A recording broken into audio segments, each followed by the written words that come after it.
தேவனே நான் ஓமதண்டையில் இன்னும் நெருங்கி சேர்வதே என் ஆவல் பூமியில்.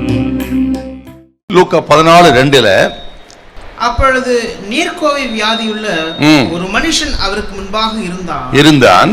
என்ன செய்வாரோ என்று ஜனங்கள் அவர் மேல் நோக்கமாய் இருந்தார். அந்த விருந்து வீட்டிலே பலர் மத்தியிலே ஒரு நீர்க்கோவை வியாதியுள்ள மனிதனும் அங்கே இருந்தான். இவன் அங்கே இருந்தான் என்பதை கவனித்தால் ஒரு ஆச்சரியம் என்னவென்று கேட்டால், இப்படி விருந்துக்கு வியாதி உள்ளவர்களை பொதுவாக அழைக்க மாட்டார்கள். பரிசேயர்கள் மிகவும் சுத்தமானவர்கள், யூதர்கள். ஆனால் இவனை இந்த பரிசேயன் விருந்துக்கு அழைத்திருக்கிறான். மட்டுமல்ல, இவனை விருந்தின் முதல் வரிசையிலே உட்கார வைத்திருக்கிறார்.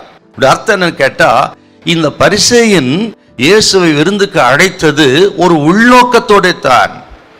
இயேசுவை அவனுடைய ஒரு சதி வலையிலே சிக்க வைக்க வேண்டும், குற்றப்படுத்த வேண்டும் என்று தான் ஒரு நோக்கத்தோடு இந்த வியாதேசரை அழைத்து உட்கார வைத்து விட்டு இயேசுவை அழைத்திருக்கிறான்.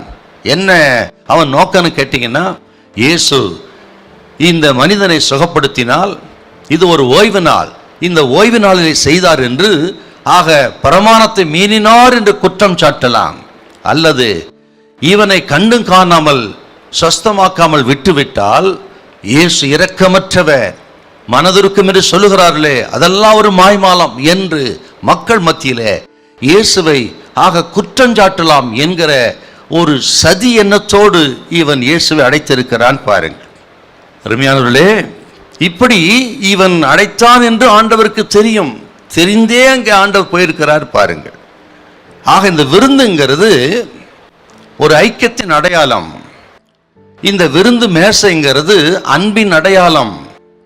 இப்படி நன்றி அறிதலுக்கு, ஆண்டவருக்கு நன்றி செலுத்துவதற்கு அடையாளமாக இருக்கிற இந்த விருந்து மேசையை இவன் இப்படி இயேசுவை குற்றஞ்சாட்ட வேண்டும் என்று நினைத்து அடைத்து அந்த மேசையை இவன் சேதப்படுத்தி விட்டான். பாருங்கள் அருமையானவர்களே, நமது வீட்டினுடைய சாப்பாட்டு மேசை என்பது ஆண்டவருக்கு நன்றி செலுத்தக்கூடியதாக இருக்க வேண்டும்.